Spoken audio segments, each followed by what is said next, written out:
irmãos, eu gostava de, nesta manhã, partilhar convosco alguns simples pensamentos da Palavra do Senhor. E se eu tivesse que, digamos, dar um título a estes pensamentos, seria culpado ou inocente. Isto porque, normalmente, nós, de forma geral, gostamos muito de arranjar culpados e culpas. Há sempre alguém ter culpa e sair é culpado sempre em alguma coisa. Eu estava lendo há tempos, estava lendo em Lucas, no capítulo 13, e daí me ter surgido este pensamento. E no capítulo 13 de Lucas, nós temos aqui este episódio. Capítulo 13 de Lucas, que diz assim: E naquele mesmo tempo estavam presentes ali alguns que falavam dos galileus, cujo sangue de Pilatos misturara com os seus sacrifícios. E respondendo Jesus, disse-lhes: Cuidais vós que esses galileus foram mais pecadores do que todos os galileus, por terem padecido tais coisas? Não vos digo. Antes, se vos não arrependerdes, todos de igual modo perecereis.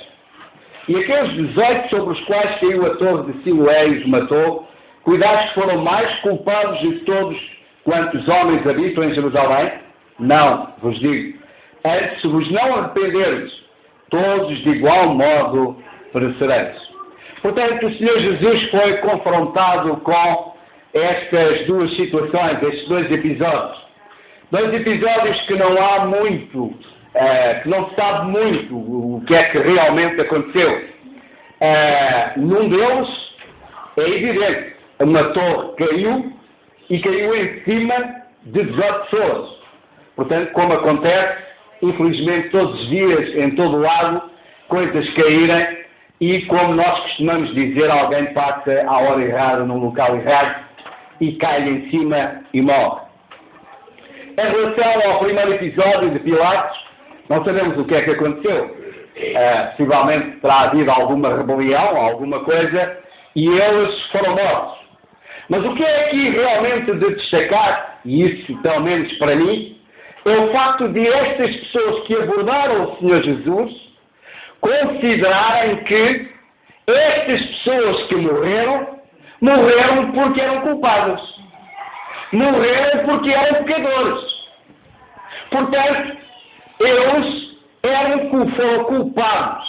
Eles fizeram alguma coisa para merecer, querem terem sido mortos por Pilatos e por aquela torre lhes cair em cima. Ou seja, era como se eles estivessem a dizer: a nós nunca nos aconteceria tal coisa. Porquê? Porque nós não somos pecadores como os outros. Eles eram pecadores. Eles de facto haviam pecado. E por isso foram castigados. Deus castigou-os, sendo mortos por Pilatos e tendo-lhes caído a torre em cima. Portanto, eles tinham culpa.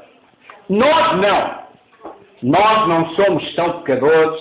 Nós não somos pecadores. E, portanto, a nós nunca nos aconteceria tal coisa. Aqui o Senhor Jesus responde: vocês estão, como se ele dissesse, vocês estão loucos. Porque vocês são tão pecadores como os outros. Vocês são tão pecadores como aqueles que foram mortos por Pilatos e como aqueles sobre quem caiu, aqueles 18, sobre quem caiu a torre. Vocês são todos pecadores. E digo-vos mais: se não vos arrependerdes, então todos vós ireis morrer. Todos vós ireis morrer. Mas é isso que diz a Escritura: que não há um justo, nem um sequer. Todos pecaram. Todos sem exceção. Todos os homens são pecadores. E por isso nos está ordenado morrer uma vez. Portanto, não há ninguém que seja melhor. Todos sem exceção somos pecadores. E por isso todos nós merecemos morrer. E se não vos arrependerdes, diz o Senhor, Ou seja, se não nasceres de novo. E como é que eu posso nascer de novo? Crendo no Senhor Jesus Cristo como é o único, verdadeiro e suficiente Salvador. Então os meus pecados serão perdoados. Então sim, eu posso ter a certeza que viverei. Viverei eternamente. Portanto, em termos de salvação, todos nós somos pecadores, todos nós precisamos de nascer de novo, todos nós precisamos de crer no Senhor Jesus Cristo como nosso Salvador. Mas também a nós, como crentes, nós que já somos crentes, pela graça de Deus, nós continuamos a pecar, irmãos. Infelizmente, nós continuamos a pecar. Continuamos, de facto, a cometer pecado. E o que nós precisamos é de andar perto do Senhor. Porque, de facto, quanto mais perto andarmos do Senhor, então, certamente, que o pecado não terá tanto domínio sobre a nossa vida. Não dominará, então, a nossa vida. Mas o que é um facto é que todos nós continuamos a pecar. E, por vezes, nós, à semelhança destes que nós lemos, quando acontece alguma coisa má na vida de alguém, quando acontece uma doença, quando acontece uma situação terrível na vida de algum irmão, por vezes nós também temos essa tendência de achar que é culpado de alguma coisa. Que é culpado de alguma coisa. Se lhe aconteceu isto, se tem realmente uma doença terrível, é porque alguma coisa está errada na sua vida. É porque houve algum pecado. É porque falhou. Fazemos, de facto, juízo. Mas o que é que nos dá esse direito? Algum de nós pode dizer, jamais a mim me acontecerá eu ter um cancro. Jamais algum de nós pode dizer, jamais a mim me acontecerá algum acidente. Jamais a mim me acontecerá alguma coisa. Nenhum de nós está livre de que alguma coisa má lhe aconteça na sua vida. Má aos nossos olhos.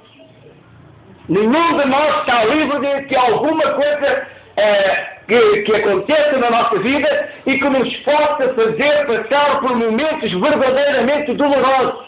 Nenhum de nós está livre de perder um filho. Nenhum de nós está livre de que alguma coisa lhe aconteça. Portanto, irmãos, quando olhamos para alguém que está a passar por um momento difícil, eu não devo pensar, é porque cometeu algum pecado.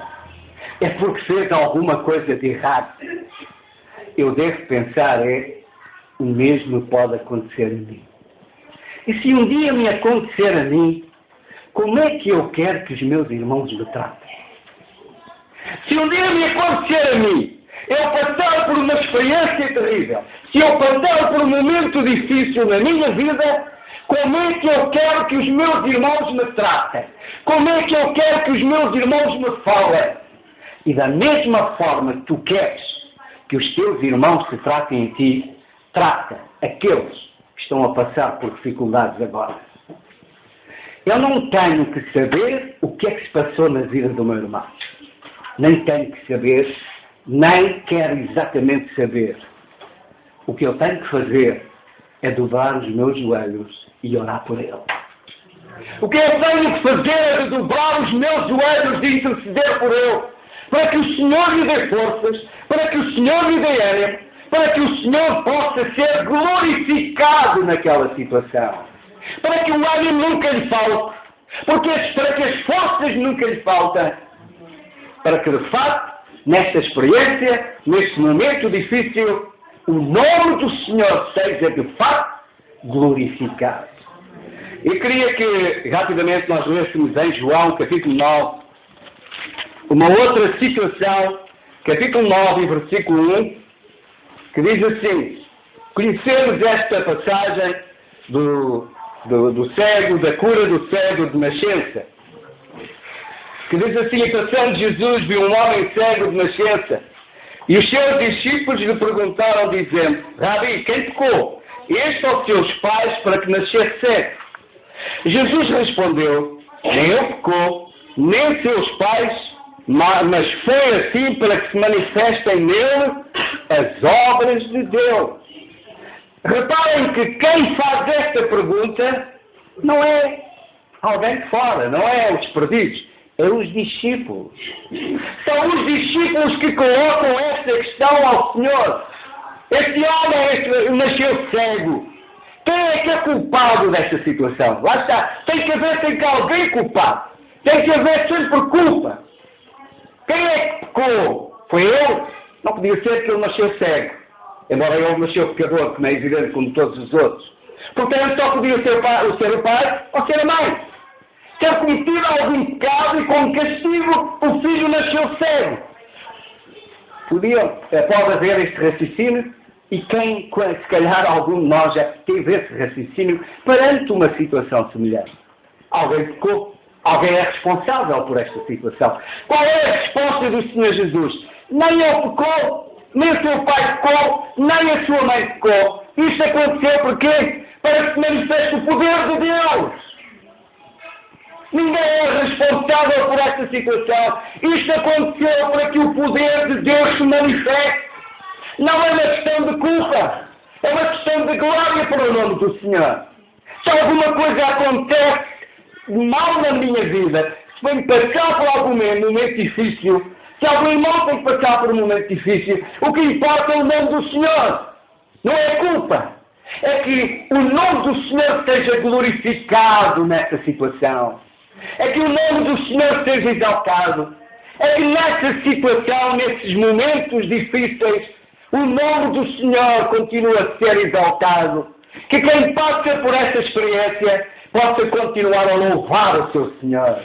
E para isso, eu, como irmão na fé que sou, eu devo contribuir para que esse meu irmão, essa minha irmã, possa passar por esse momento mais aliviada, mais fortalecida, mais animada, mais confiada no Senhor.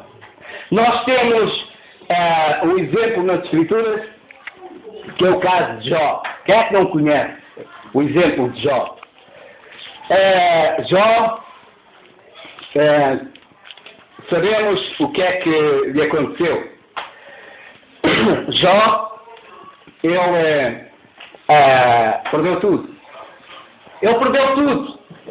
Este homem, ele perdeu a sua família, ele perdeu os seus bens, ele perdeu todas as coisas.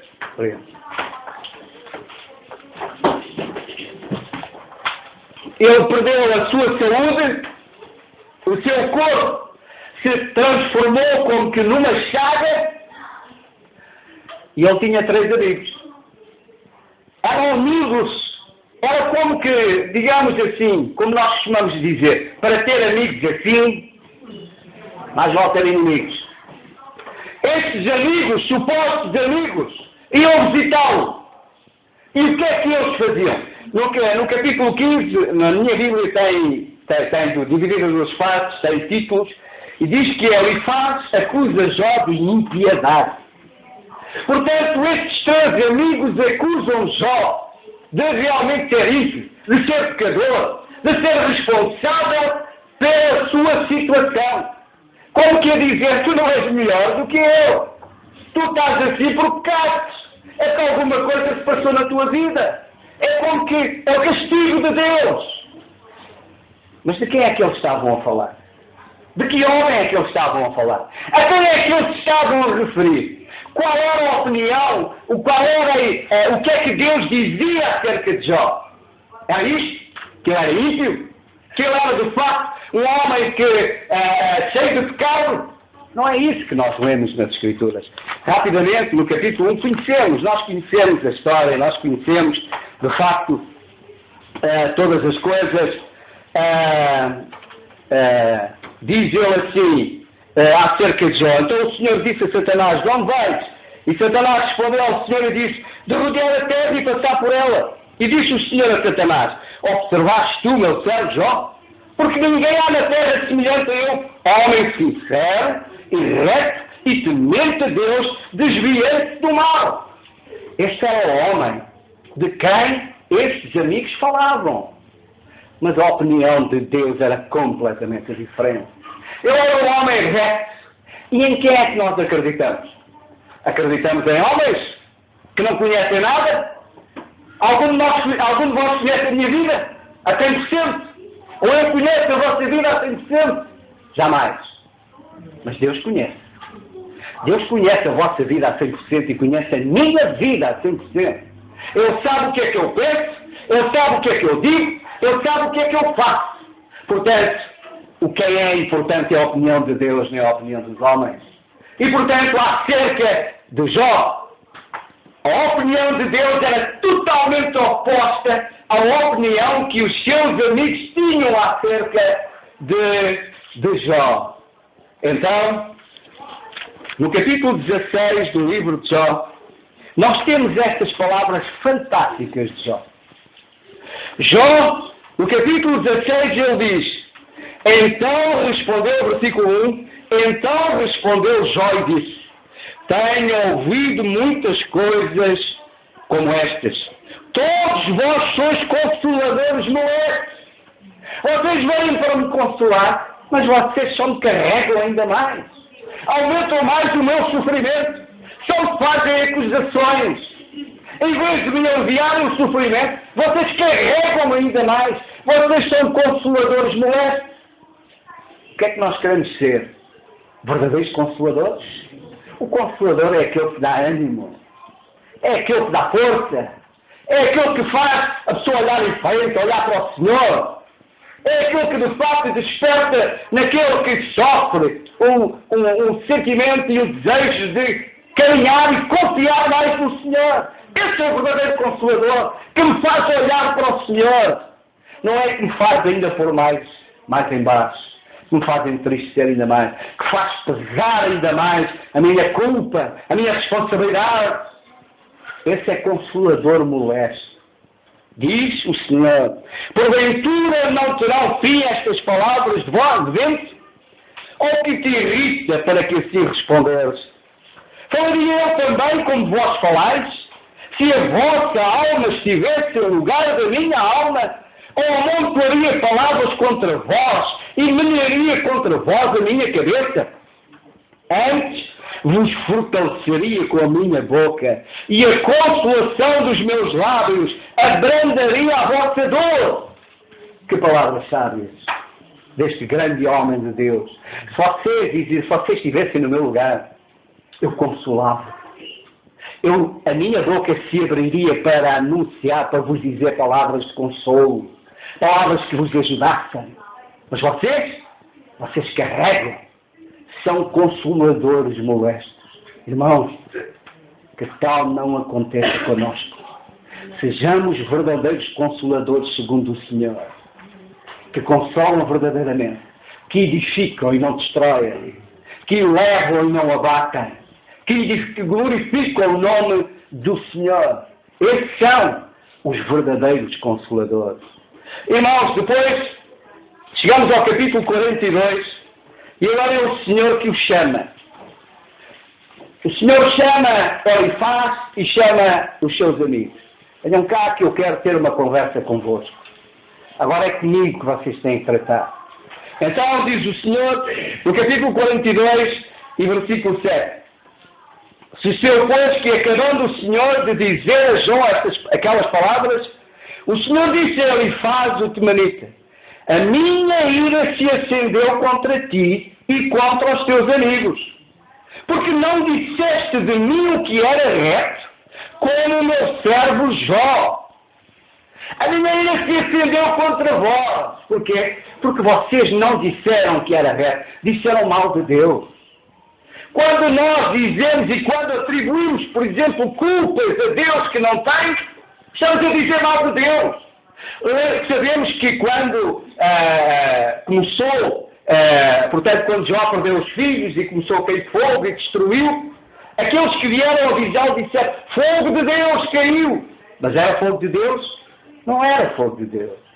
Portanto, era fogo de Satanás. Eles atribuíam responsabilidades a Deus que Deus não tinha.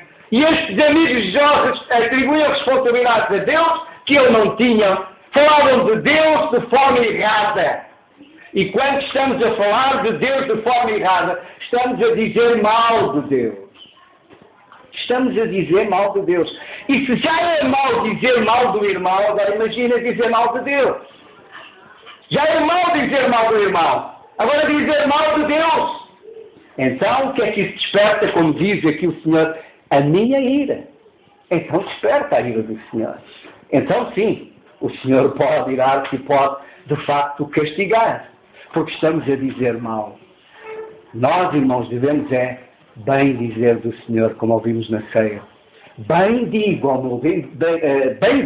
Senhor. Dizer bem do Senhor.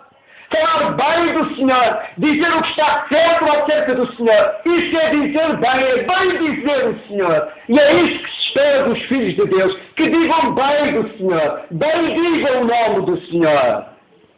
É isso que deve ser feito. Estes amigos disseram mal de Jó. E disseram mal do Senhor. Então, a ira do Senhor se acendeu. Então, vemos que o Senhor disse-lhes: tomai, pois, 7 bezerros e 7 carneiros, e ide ao meu servo Jó, e oferecei holocausto por vós, e o meu servo Jó dará por vós, porque de veras a ele aceitarei, para que eu vos não trate conforme a vossa loucura. Porque vós não falaste de mim o que era reto, como o meu servo Jó. Vocês não disseram que era reto como o meu servo Jó disse. Jó estava a sofrer como certamente nenhum de nós sofrerá. Mas o que é que ele dizia? Ainda que ele me mate, nele confiarei. Isto é dizer bem do Senhor. Ainda que ele me mate, nele confiarei. O Senhor o deu. O Senhor o louvou. Isto é dizer bem do Senhor. Isto é louvar o nome do Senhor. Então, vemos que o Senhor ouviu a oração de Jó e, digamos que a sua ira foi retirada. Retirou-se contra aqueles amigos de Jó. Mas foi Jó, mesmo tendo que suportar todas as palavras que ele suportou daqueles amigos, mas orou por eles. E o Senhor, como diz a seguir, e o Senhor virou o cativeiro de Jó quando orava para os seus amigos, e o Senhor acrescentou a Jó ouro tanto em dobro tudo quanto dantes possuía. Quando nós fazemos o que está certo, o Senhor abençoa. Quando nós bem dizemos o Senhor, e quando somos instrumentos para levar os outros a bem dizer o Senhor, então o Senhor abençoa. Portanto, que o Senhor nos ajude a sermos consoladores, verdadeiros consoladores. É verdade que há pessoas que podem até ter culpa, não é? Mas não sou eu que vou sentir-me culpado. É eu que tenho que sentir culpado perante o Senhor. Pode haver algum irmão que realmente tenha pecado. E eu tenho a consciência de que realmente está a passar por aquela situação porque pecou. Tenho a consciência do seu pecado. Mas não sou eu que o vou sentir culpado.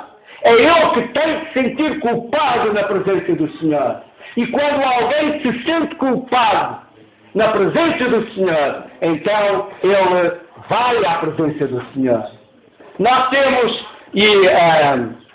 lembrar apenas, e não conhecemos até a história, conhecemos a história de Jacó. Jacó, no capítulo 27 de Gênesis, nós temos a história de Jacó, que, como sabemos, ele roubou a progenitura de seu irmão, Esaú. Ele portou-se, de facto, muito mal. Com a conivência da sua mãe, ele roubou a progenitura do seu irmão Esaú. E é evidente que isto fez com que existisse inimizade entre estes dois irmãos. Fez com que eles se separassem. Mas era inevitável que eles um dia iam ter de se encontrar. Iam ter que realmente se cruzar os seus caminhos. Isto é como cada um de nós que está aqui, que só Deus sabe qual é a relação que tem com Ele. Mas há uma coisa que nós temos que ter a certeza. É que um dia vamos ter que nos encontrar com Deus. Quer queiramos, quer não. Quer nós acreditemos nele ou não. Um dia nós vamos ter que nos encontrar com Ele. Esse encontro está marcado. Esse encontro é inevitável. Agora, como é que eu me vou encontrar com Ele? Em que situação é que eu me vou encontrar com Ele? Salvo pela graça de Deus é perdido. Essa é que é a questão. Porque a esse encontro ninguém fugirá.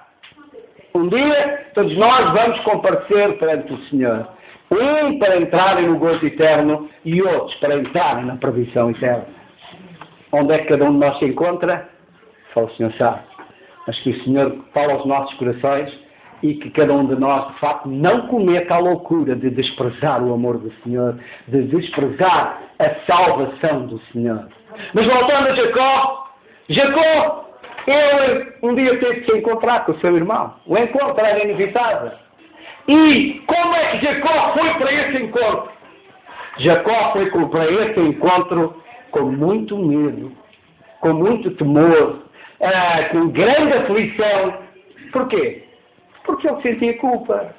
Ele sentia-se responsável por aquilo que tinha feito. Não era preciso ninguém dizer que ele era culpado. Ele sabia que era culpado. Ele sabia que aquilo que tinha feito estava errado. Não é preciso que ninguém diga que alguém tem culpa. Se eu, na presença do Senhor, eu examino a minha vida e sei que tenho andado por caminhos que não devo, tenho feito aquilo que não devo perante o Senhor, tenho realmente me comportado de forma errada, de forma a que o Senhor não aprova, então eu sei que tenho culpa. E então sou eu que tenho que tomar a iniciativa de ir à presença do Senhor, pedir perdão, pedir ao Senhor que me ajude a restaurar a minha vida, a pôr a minha vida em ordem. E sabem, Jacó, ele, nesse encontro, temos no capítulo 27, no capítulo 27 é a situação, o episódio do roubo, do engano do seu pai. No capítulo 32, nós temos esse encontro. E lemos que Jacó, no capítulo 32, diz: e os mensageiros, ele mandou mensageiros a Esaú, e os mensageiros tornaram Jacó, dizendo: fomos a teu irmão Esaú, e também ele veio encontrar, e 400 varões com ele. Então Jacó temeu muito e angustiou-se, e repartiu em 2 bandos o povo que com ele estava, e as ovelhas, e as vacas, e os camelos. Versículo 11, ele ora e diz: livra-me, peço, da mão do meu irmão, da mão de Esaú, porque temo para que porventura não venha e me fira e a mãe com os meus filhos. Ele estava angustiado, ele estava aflito, porque a consciência acusava, porque ele sentia culpa. Mas sabem, antes desse encontro, ele tem um encontro com o Senhor. Lemos a partir do versículo 22, ele tem um encontro com o Senhor. E quando nós nos encontramos com o Senhor, tudo muda. Quando nos encontramos com o Senhor em sinceridade, em verdade, e com o desejo de mudar, com o desejo de pôr as coisas em ordem, pôr a nossa vida em ordem, tudo muda. Se eu estou a passar por uma situação difícil, se eu tenho consciência de que realmente eu tenho pecado, que a minha vida não está correta aos olhos de Deus, e se vou à presença do Senhor, então em confissão eu reconheço as minhas falhas, e a minha relação com Deus e toda a minha vida é afetada. Tudo é afetado. Da mesma forma, com Jacó. Ele tem este encontro com o Senhor. Ele luta com o Senhor. Ele sai marcado da presença do Senhor. Mas sabem o que é que aconteceu depois? Quando ele se encontra com o seu irmão. Este encontro que ele tanto temia. Lemos depois no capítulo 33 que então Esaú, foi Esaú, o irmão, tinha sido roubado, tinha sido enganado por ele, que nós lemos. Então Esaú correu ao encontro e abraçou e lançou sobre o meu pescoço e beijou-os e choraram. O encontro de grande medo, de grande angústia, tornou-se um encontro de alegria. Certamente, se calhar Jacó tentou justificar-se, ei, desculpa lá aquilo e tal. Isaú disse, já não me lembro de nada. Tudo passou. Tudo passou. Agora eles estavam, digamos que em paz com Deus e em paz um com o outro. E é isso que é importante. É que cada um de nós esteja em paz com Deus. E quando estamos em paz com Deus, estamos em paz uns com os outros. Portanto, irmãos, que o Senhor nos ajude. E que, de facto, acima de tudo, o Senhor nos ajude a ser verdadeiros consoladores. Que ajudam, que edificam, que constroem e não destroem. E que glorificam o nome do Senhor. Amém.